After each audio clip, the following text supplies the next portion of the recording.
അനുപരിഷ്കനായ യേശുക്രിസ്തുവിന്റെ നാമത്തിൽ ഏവർക്കും എൻ്റെ സ്നേഹവന്ദനം. ദൈവത്തിൻ്റെ മാനപാത്രങ്ങൾ എന്ന സുവിശേഷ യജ്ഞത്തിലേക്ക് ഞാൻ നിങ്ങളെ ഏവരെയും സസ്നേഹം സ്വാഗതം ചെയ്യുന്നു. ദൈവത്തിൻ്റെ മാനപാത്രങ്ങൾ എന്നാൽ ഇംഗ്ലീഷിൽ ഗോഡ്സ് ഓണേഡ് വിസൽസ് എന്നാണ് പറയുന്നത്. ആരാണ് ഈ ദൈവത്തിൻ്റെ മാനപാത്രങ്ങൾ? ദൈവത്താൽ മാനിക്കപ്പെട്ടവർ, ദൈവത്താൽ ആദരിക്കപ്പെട്ടവർ, ദൈവത്താൽ പ്രശംസിക്കപ്പെട്ടവർ. അങ്ങനെയുള്ള അനേക കഥാപാത്രങ്ങളെ നമുക്ക് വേദപുസ്തക ചരിത്രത്തിൽ നിന്നും കാണാൻ തക്കണം കഴിയും. ഇന്ന് നാം ചിന്തിപ്പാൻ തക്കണം പോകുന്നത് വേദപുസ്തകത്തിലെ ദൈവം ഏറ്റവും അധികം മാനിച്ച ഒരു വ്യക്തിയെക്കുറിച്ചാണ്. ഈ വ്യക്തിയെക്കുറിച്ച് നാം ചിന്തിക്കുന്ന സമയത്ത് ദൈവം പറഞ്ഞിരിക്കുന്നത്, ഞാൻ നിന്നെ അടുത്ത് അറിഞ്ഞിരിക്കുന്നു എന്നാണ്. പ്രിയ ദൈവമക്കളെ, അങ്ങനെ ദൈവം ആദരിച്ച ഒരു വ്യക്തി, ദൈവം അഭിമുഖമായി സംഭാഷണം നടത്തിയ ഒരു വ്യക്തി, ദൈവം ഏറ്റവും അടുത്ത് അറിഞ്ഞ ഒരു വ്യക്തി, അതാരാണ്? ഇവിടെ പ്രതിപാദ്യ വിഷയമായിട്ടുള്ളത് പ്രധാനമായിട്ടും ഞാൻ ചിന്തിക്കുന്നത് മോശയെക്കുറിച്ചാണ്.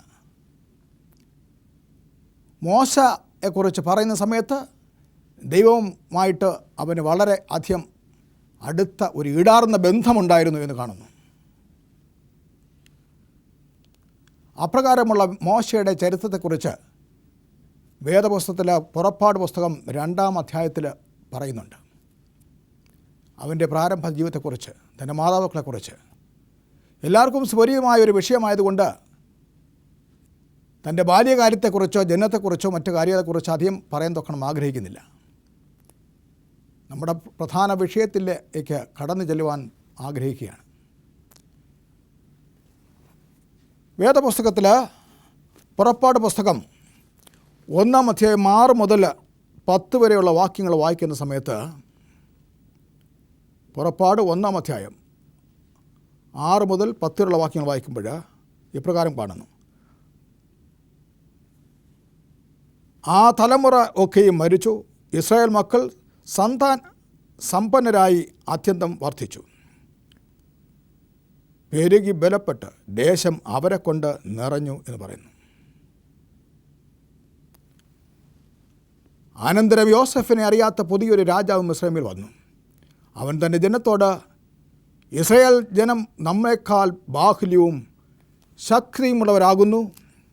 അവർ പെരുകിയിട്ട് ഒരു യുദ്ധം ഉണ്ടാകുന്ന പക്ഷം നമ്മുടെ ശത്രുക്കളോട് ചേർന്ന് നമ്മോട് പൊരുത് ഈ രാജ്യം വിട്ടു പൊയ്ക്കളവാൻ സംഗതി വരാതിരിക്കേണ്ടതിന് നാം അവരോട് ബുദ്ധിയായി പെരുമാറുക എന്ന് പറയുന്നു. പ്രിയ ദൈവജനമേ, യോസെഫിനെ അറിയാത്ത പുതിയൊരു മിസ്രയീം രാജാവ് ദൈവത്തിൻ്റെ ജനത്തോട് എത്രമാത്രം ദോഷം ചെയ്തു എന്ന് പിന്നീട് വായിക്കുന്ന സമയത്ത് നമുക്ക് ഗ്രഹിക്കാൻ തക്കണം കഴിയും. ഇതാരാണ് ഈ യോസെഫിനെ അറിയാത്ത ഈ വ്യക്തി, ഈ രാജാവ്? അവന് വളരെയധികം ദോഷം ദൈവജനങ്ങൾക്ക് ചെയ്തു എന്ന് പ്രത്യേകിച്ച് നമുക്ക് പിന്നീട് ഗ്രഹിപ്പാൻ തക്കണം കഴിയുന്നുണ്ട്. പ്രിയ ദൈവമക്കളെ, അദ്ദേഹത്തിൻ്റെ ബുദ്ധിയിൽ തോർന്ന കാര്യങ്ങൾ പിന്നീട് പ്രവർത്തിക്കുന്നുണ്ട്. ആ ഭാഗങ്ങൾ വായിക്കുന്ന സമയത്ത്,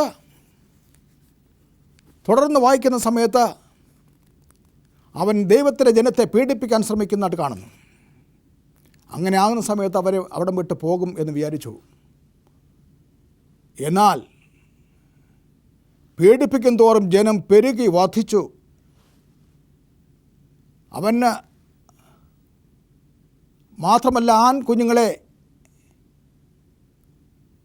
കൊന്നൊടുക്കാൻ തൊക്കണം ശ്രമിച്ച് കൽപ്പന പുറപ്പെടുവിക്കുന്ന സമയത്തും അവൻ്റെ ഹിതപ്രകാരമല്ല കാര്യങ്ങൾ നീങ്ങുന്നത്. ദൈവത്തിൻ്റെ പ്ലാനും ദൈവത്തിൻ്റെ പദ്ധതിയും അനുസരിച്ച് കാര്യങ്ങൾ മുന്നോട്ട് പോകുന്നത് കാണാൻ കഴിയുന്നുണ്ട്. പിന്നീട് അവന് എബ്രായ സൂതികർമ്മിണികളോട്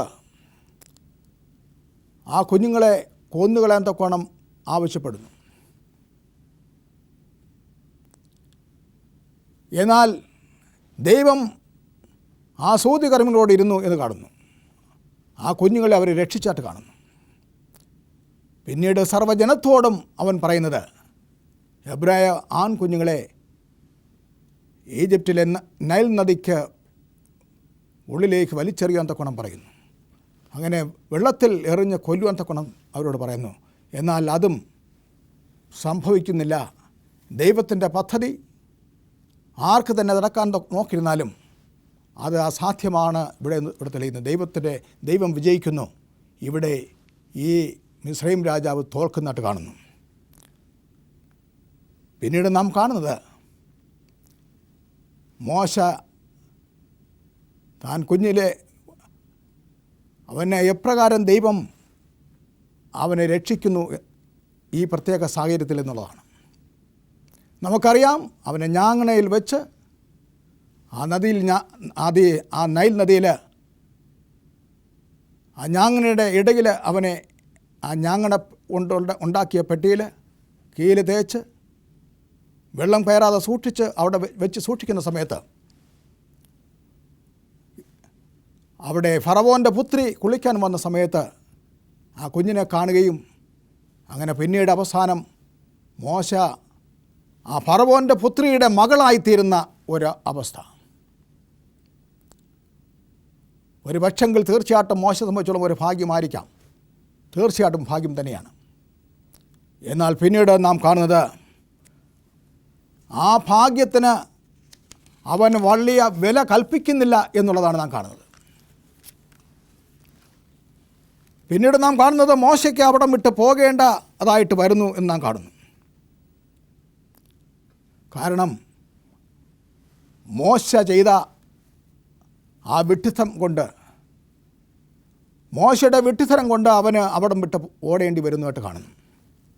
ഒരു എബ്രായനും ഒരു മിസ്രൈമിനും കൂടെ തല്ലുകൂടുന്ന സമയത്ത്, വഴക്കുണ്ടാകുന്ന സമയത്ത് അവൻ മിസ്രൈമിനെ അടിച്ചു കൊല്ലുന്നു. അത് മുഖാന്തരം അവന് ആ രാജ്യം വിട്ട് പോകേണ്ടി വരുന്നു. അവിടം വിട്ട് ഓടി അവൻ മിദ്യാനയിലേക്ക് ഓടി പോയി താമസിക്കേണ്ടി വരുന്നു എന്ന് നാം കാണുന്നു. പ്രിയ ദൈവമക്കളെ, ഇവിടെ വായിക്കുന്നത് അവൻ അങ്ങോട്ടും ഇങ്ങോട്ടും നോക്കി ആരും കാണുന്നില്ല എന്ന് നോക്കി കണ്ട സമയത്ത് അവൻ മിസ്രൈമിനെ അടിച്ചു കൊന്ന് മണലിൽ അവനെ സംസ്കരിച്ചു, ഒളിച്ച് ആരും അറിയാത്ത വിധത്തിൽ സംസ്കരിച്ചു എന്ന് പറയുന്നു. പിന്നീട് നോക്കുന്ന സമയത്ത് പിന്നെ ഒരു എബ്രായനും കൂടെ വഴക്കുണ്ടാകുന്ന സമയത്ത് നിങ്ങൾ സഹോദരൻ തമ്മിൽ എന്തുകൊണ്ട് വഴക്കുണ്ടാകുമെന്ന് പറഞ്ഞപ്പോഴേക്കും നിന്നെ ഞങ്ങൾക്ക് യജമാനനാക്കിയരാർ എന്ന് അവൻ മോശയെ ചോദ്യം ചെയ്യുന്നത് കാണുന്നു. രാജാവ് പിന്നെ അറിയുന്നു, രാജാവ് അവനെ കൊല്ലാൻ തക്കവണ്ണം ശ്രമിക്കുന്നു. ആ സമയത്ത് തത്മോസ് മൂന്നാമനായിരുന്നു അന്ന് ആ സമയത്ത് മിസ്രൈം രാജാവായിരുന്നത്. അവൻ അറിഞ്ഞ സമയത്ത് അവൻ മോശയെ കൊല്ലാൻ തക്കവണ്ണം ഒരു ശ്രമം നടത്തുന്നതായിട്ടൂടെ കാണാൻ കഴിയുന്നുണ്ട്. അവൻ്റെ ജീവനും കൊണ്ട് അവന് രക്ഷപ്പെടാൻ തക്കവണ്ണം അല്ലാതെ മറ്റു മാർഗങ്ങളില്ലായിരുന്നു. അങ്ങനെ ആണ് അവൻ അവിടെ വിട്ട് ഓടിപ്പോകുന്നത്. നമ്മളിലും തെറ്റുണ്ടെങ്കിൽ ഒരു പക്ഷെങ്കിൽ ആരും കാണത്തില്ല എന്ന് വിചാരിക്കും. എന്നാൽ ആ തെറ്റിനെ മറച്ചു വയ്പ്പാൻ തക്കവണ്ണം ഒരു പക്ഷെങ്കിൽ ആർക്കും സാധ്യമല്ല. ഒരു പക്ഷെങ്കിൽ മനുഷ്യൻ്റെ മുമ്പിൽ നമ്മുടെ തെറ്റുകൾ മറച്ചു വയ്ക്കാൻ കഴിയുമായിരിക്കാം. ദൈവത്തിൻ്റെ മുമ്പിൽ ഒരിക്കലും അത് അസാധ്യമാണ് എന്ന് അറിയുന്നു. സങ്കീർത്തനം 139 വായിക്കുന്ന സമയത്ത്, ഒന്നുമുള്ള ആ ഇരടികൾ വായിക്കുന്ന സമയത്ത് നമുക്ക് മനസ്സിലാകുന്നത് ദൈവത്തിൻ്റെ മുമ്പിൽ നമുക്കൊന്നും മറക്കി വെച്ചാൽ കഴിയത്തില്ല എന്നുള്ളതാണ്. അങ്ങനെ മോശയ്ക്ക് അവിടെ വിട്ട് ഓടി അവൻ പോയി മിദ്യാമിൽ താമസിച്ച് സിപ്പോറയെ അവന് ഭാര്യയായി ലഭിക്കുന്നതായിട്ട് നാം കാണുന്നു. അവൻ്റെ അമ്മായി അപ്പനായിട്ട് ഇത്രയെ ലഭിക്കുന്നു.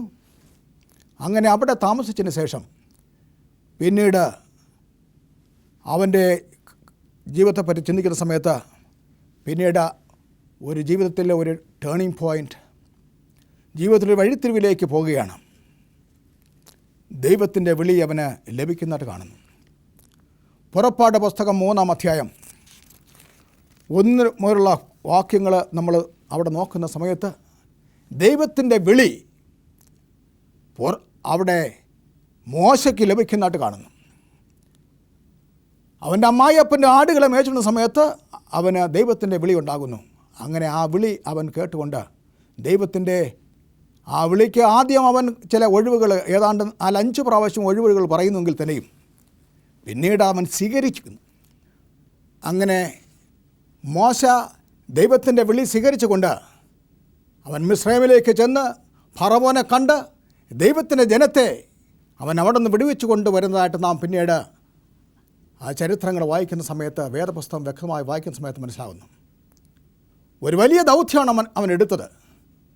എങ്കിലും പിന്നീട് നാം വായിക്കുന്ന സമയത്ത് ആ ദൗത്യം അവൻ വളരെ വിജയപ്രദമായ വിധത്തിൽ ചെയ്യാൻ തക്കണം കഴിയുന്നു. പ്രിയ മക്കളെ, ഇന്ന് ദൈവം മോശയെ വിളിച്ചതുപോലെ എന്നെയും നിങ്ങളെയും വിളിക്കുകയാണെങ്കിൽ ദൗത്യം എത്ര വലുതായിക്കൊള്ളട്ടെ, പക്ഷേ നാം ആ ദൗത്യം ഏറ്റെടുക്കുകയാണെങ്കിൽ തീർച്ചയായിട്ടും അത് വിജയപ്രദമായി ചെയ്യാൻ തക്കണം കഴിയും എന്നതിന് യാതൊരു സംശയവുമില്ല.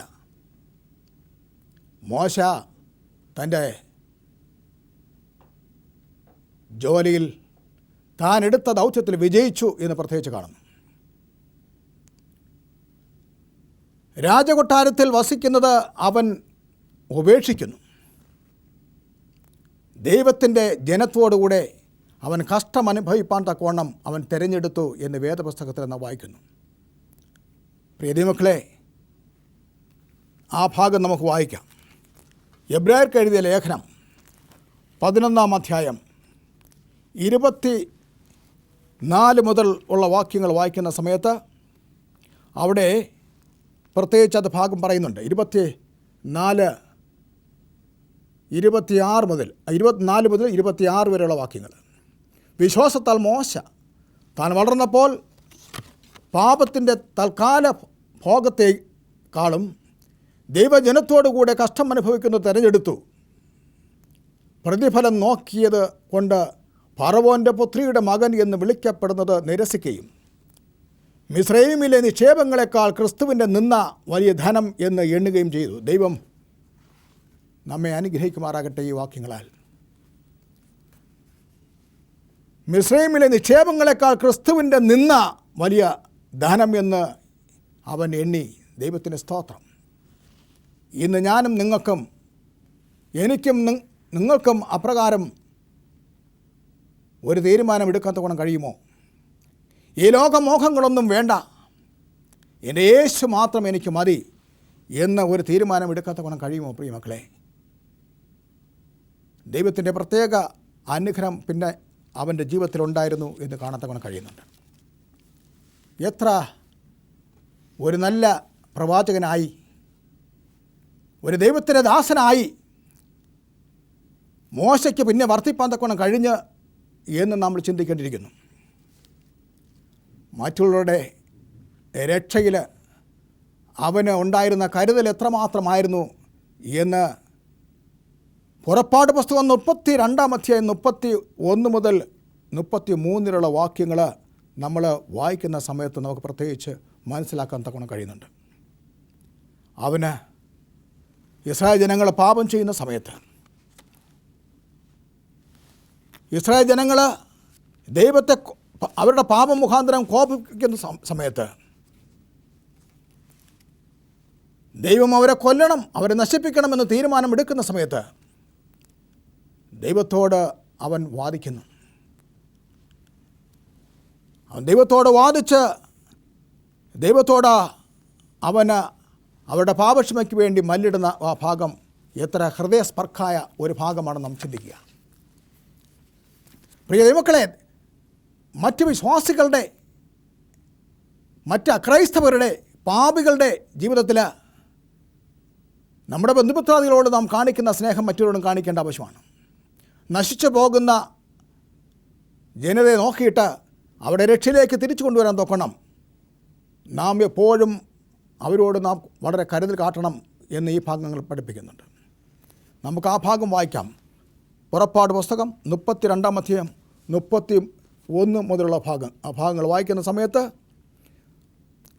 ആ ജനങ്ങളെ ദൈവം കോപിച്ചവരെ കൊല്ലുവാൻ ശ്രമിക്കുന്ന സമയത്ത് അവൻ ദൈവത്തോട് അടുക്കൽ ചെന്ന് അവൻ പറയുന്നു, അയ്യോ, ഈ ജനം മഹാപാതകം ചെയ്തു പൊന്നുകൊണ്ട് തങ്ങൾക്ക് ഒരു ദൈവത്തെ ഉണ്ടാക്കിയിരിക്കുന്നു. എങ്കിലും നീ അവരുടെ പാപം ക്ഷമിക്കണമേ, അല്ലെങ്കിൽ ഈ എഴുതിയ നിൻ്റെ പുസ്തകത്തിൽ നിന്ന് എൻ്റെ പേർ മായ്ച്ചു കളയണമേ എന്ന് പറയുന്നു. യഹോവ മോശയോട്, എന്നോട് പാപം ചെയ്തവൻ്റെ പേർ ഞാൻ എൻ്റെ പുസ്തകത്തിൽ നിന്നും മായ്ച്ചു കളയും എന്ന് പറയുന്നു. ദൈവത്തിന് സ്തോത്രം.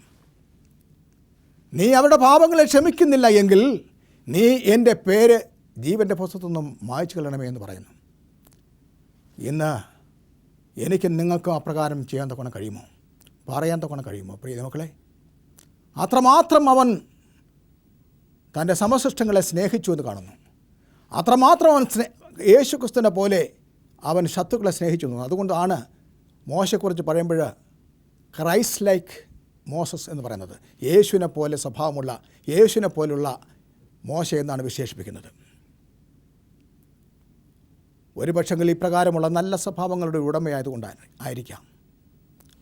കരുണയുള്ളവൻ, ക്ഷമാശീലൻ, അതുപോലെ നല്ല വിശ്വാസമുള്ളവൻ, ദൈവത്തെ പരിപൂർണമായി അനുസരിക്കുന്നവൻ, ഇപ്രകാരമുള്ള നല്ല സ്വഭാവ ഗുണങ്ങളുള്ള ഒരു വ്യക്തി ആയിരുന്നതുകൊണ്ടായിരിക്കാം അവൻ ഏറ്റവും വലിയ പ്രവാചകനായിട്ട്, ദൈവത്തെ ഏറ്റവും അടുത്ത് അറിയുന്നവനായിട്ട്, ദൈവം ഏറ്റവും അടുത്ത് അറിഞ്ഞിരിക്കുന്നു, ഞാൻ നിന്നെ അടുത്ത് അറിഞ്ഞിരിക്കുന്നു എന്ന് പറയാൻ തക്കവണ്ണം ഇടയായി തീർന്നത്. അതുകൊണ്ടായിരിക്കണം തീർച്ചയായിട്ടും ദൈവം അവനെ മാനിച്ചത്. ഇപ്രകാരം വീണ്ടും ദൈവം അവനെ മാനിക്കുന്നു എന്ന് നമുക്ക് ചിന്തിക്കാം. ഒരു പ്രവാചകൻ എന്ന നിലയിൽ ദൈവം മോശയെ അങ്ങേയറ്റം മാനിക്കുന്നു. അവനോട് അഭിമുഖമായി സംസാരിച്ചു എന്ന് കാണുന്നു. ഇസ്രായേൽ ജനങ്ങളെല്ലാം അവൻ ദൈവത്തോട് അടുത്ത് ചെന്ന് ആ മേഘം അടുത്ത് താഴ്ന്നിറങ്ങി വന്ന് നിൽക്കുന്ന സമയത്ത് ദൈവം അവനോട് അഭിമുഖമായി സംസാരിക്കുമെന്ന് പറയുന്നു. ആ സമയത്ത് ഇസ്രായേൽ ജനങ്ങൾ അവരുടെ കൂടാരങ്ങളിൽ നിന്ന് വെളിയിറങ്ങി അവർ ദൈവഭക്തിയോടുകൂടെ നിൽക്കുന്നതായിട്ട് കാണുന്നു. പ്രിയ മക്കളെ, ആ ഭാഗം വായിക്കുന്ന സമയത്തെല്ലാം എന്നെ വാസ്തവത്തിൽ എനിക്ക് രോമാഞ്ചം കൊള്ളുകയാണ്. അവിടെ പറയുന്നത് ഒരു സ്നേഹിതൻ എന്നോട് സംസാരിക്കും പോലെ അവൻ ദൈവത്തോട് സംസാരിച്ചു എന്നാണ് പറയുന്നത്. അതുമാത്രമല്ല, വാഗ്ദത്ത നാടായ കനാൻ ദേശം കാണുവാൻ തക്കവണ്ണം ദൈവം അവനെ അനുവദിച്ചു. പിന്നീട് പറഞ്ഞു അവന് അവിടെ കടക്കാൻ തക്കവണ്ണം കഴിയില്ലെന്ന് പറഞ്ഞു. ദൈവത്തിന് സ്തോത്രം. പർവ്വതത്തിൻ്റെ മുകളിൽ കൊണ്ടുപോയി ഏറ്റവും മുകളിൽ നിന്നുകൊണ്ട് ദൈവം അവന് കാണിച്ചു കൊടുക്കുന്നു. ദൈവത്തിന് സ്തോത്രം. ദൈവം അവനോട് കാണിച്ചു കൊടുക്കുന്നു, ഇതാണ് ഞാൻ പറഞ്ഞ ആ പാലും തേനും ഒഴുകുന്ന ആ രാജ്യം, നീ കണ്ടോളാൻ തക്കണം പറഞ്ഞു. അവൻ കണ്ടു. അപ്രകാരവും ദൈവം അവനെ ബഹുമാനിക്കുന്നു, അവനെ മാനിക്കുന്നു, അവനെ ആദരിക്കുന്നു. അവന് ആ ഒരു ഭാഗ്യം ലഭിക്കുന്നതായിട്ട് കാണാൻ കഴിയുന്നുണ്ട്. ഏലിയാവിനോടൊപ്പം അവന് മറുരൂപാന്തര മലയിൽ പ്രത്യക്ഷപ്പെടാൻ തക്കവണ്ണം ദൈവം ഒരു ഭാഗ്യം നൽകുന്നു. ഒരു വലിയ ഒരു ആദരവായിട്ട് കണക്കാക്കേണ്ടിയിരിക്കുന്നു. അവന് മരിക്കുന്ന സമയത്ത് പോലും ദൈവം അവനെ ആദരിക്കുന്നു. അവൻ ആ താഴ്വരയിൽ, ആ പർവ്വതത്തിൻ്റെ താഴ്വരത്തിൽ അവനെ സംസ്കരിച്ചതായിട്ടൂടെ പറയുന്നു. നമുക്കാർക്കും ലഭിക്കാത്ത ഒരു കാര്യം അത് മോശയ്ക്ക് ലഭിക്കുന്നിട്ട് കാണും. അവസാനം നാം വായിക്കുന്ന സമയത്ത്, അവസാനം നാം ചിന്തിക്കുന്ന സമയത്ത് എല്ലാ ആദരവിൻ്റെയും മകുടം ചാർത്തുന്ന വിധത്തിൽ, പ്രിയ ദൈവമക്കളെ, എത്ര മനോഹരമായിരിക്കുമെന്ന് ചിന്തിക്കുക. ദൈവത്തോട് അവൻ ഒരു കാര്യം ആവശ്യപ്പെടുന്നു. ദൈവം അവനോട് പറഞ്ഞു, ഞാൻ നിന്നെ നേരിട്ടിൽ അറിഞ്ഞിരിക്കുന്നു,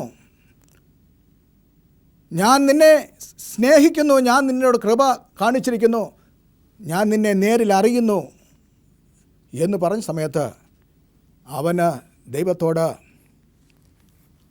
അവൻ്റെ ഹൃദയത്തിന് അകത്ത് ഉള്ള കാര്യം, ഹൃദയത്തിനകത്തിരുന്ന കാര്യം, അവൻ്റെ ഉള്ളിൽ അവൻ അടക്കി വെച്ച കാര്യം ആ ദൈവത്തോട് അവൻ ആവശ്യപ്പെടുന്നതായിട്ട് കാണുന്നു.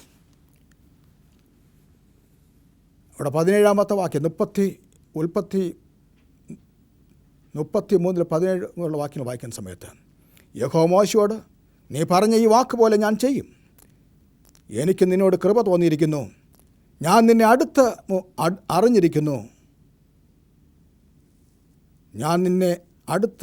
അറിഞ്ഞിരിക്കുന്നു എന്ന് അവൻ അരുളി ചെയ്തു.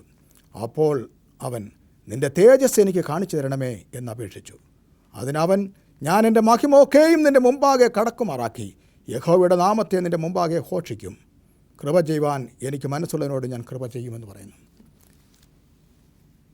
മോശയുടെ ആഗ്രഹപ്രകാരം, മോശയുടെ അപേക്ഷ പ്രകാരം പിന്നീട് നാം നോക്കുന്ന സമയത്ത് അവന് അത് അനുവദിച്ചു കൊടുക്കുന്നതായിട്ട് കാണുന്നു. നാം പിന്നീടും തുടർന്ന് വായിക്കുന്ന സമയത്ത് അവിടെ പറയുന്നത്, ഒരു മനുഷ്യനും എന്നെ കണ്ട് ജീവനോടെ ഇരിക്കയില്ല എന്നും കൽപ്പിച്ചു. ഇതായി എൻ്റെ അടുക്കൽ ഒരു സ്ഥലമുണ്ട്, അവിടെ ആ പാറമേൽ നീ നിൽക്കണം. എൻ്റെ തേജസ് കടന്നു പോകുമ്പോൾ ഞാൻ നിന്നെ പാറയുടെ ഒരു പിളർപ്പിൽ ആക്കി ഞാൻ കടന്നു പോകുവോളം എൻ്റെ കൈ കൊണ്ട് നിന്നെ മറയ്ക്കും. പിന്നെ എൻ്റെ കൈ നീക്കും, നീ എൻ്റെ പിൻഭാഗം കാണും, എൻ്റെ മുഖമോ കാണാതാവതല്ല എന്ന് യഹോവ അരുളി ചെയ്തു. പ്രിയ ദൈവമക്കളെ, ദൈവത്തിൻ്റെ തേജസ് കാണാൻ ഇന്ന് ആഗ്രഹമില്ലാത്തവർ ഇന്ന് നമ്മുടെ മധ്യേ ആരെങ്കിലും ഉണ്ടോ? മോശയുടെ ആഗ്രഹപ്രകാരം ദൈവം അവൻ്റെ തേജസ്സിനെ പൂർണ്ണമായിട്ടല്ലെങ്കിലും അല്പമായിട്ടെങ്കിലും അവനെ ദർശിച്ചു കണ്ടനിടയായി. പ്രിയ ദൈവമക്കളെ, ആ ഒരു വലിയ ഭാഗ്യം നമുക്ക് ഇന്ന് ജീവിച്ചിരിക്കുന്ന സമയത്ത് ലഭിച്ചില്ലെങ്കിൽ തീർച്ചയായിട്ടും കർത്താവായ യേശുക്രിസ്തു വരുന്ന സമയത്ത് അവൻ്റെ മുഖം നമുക്ക് നേരിൽ കാണാൻ തക്കുള്ളൊരവസരം ലഭിക്കും. ആ പൊന്മുഖത്തെ കാണുവാൻ തക്കവണ്ണം നാം എപ്പോഴും ശ്രമിക്കേണ്ട ആവശ്യമുണ്ട്. കർത്താവിന് വേണ്ടി കാത്തിരിക്കുന്ന ദൈവജനമേ, ആ യേശുവിനെ നേരിൽ കാണുവാൻ തക്കവണ്ണം,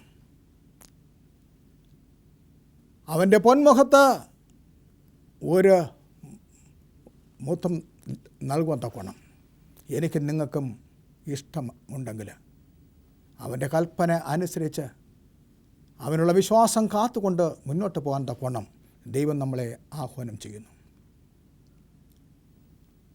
ദൈവത്തിൻ്റെ ഇഷ്ടം ചെയ്യുന്നവന് അവൻ്റെ കൽപ്പന അനുസരിക്കും എന്ന് വേദപുസ്തകം പറഞ്ഞിരിക്കുന്നു. മോശ ദൈവത്തിൻ്റെ ഇഷ്ടം ചെയ്യുന്നവനായിരുന്നു, ദൈവത്തിൻ്റെ കൽപ്പന അനുസരിക്കുന്നവനായിരുന്നു. ആയതുകൊണ്ട് മോശയെ ദൈവം അഭിനന്ദിച്ചു, ആദരിച്ചു, മാനിച്ചു. അപ്രകാരം നമുക്കും ദൈവത്തിൽ നിന്ന് ആദരം ലഭിപ്പാൻ തക്കവണ്ണം ദൈവം നമ്മളെ ഏവരെയും സഹായിക്കുമാറാകട്ടെ.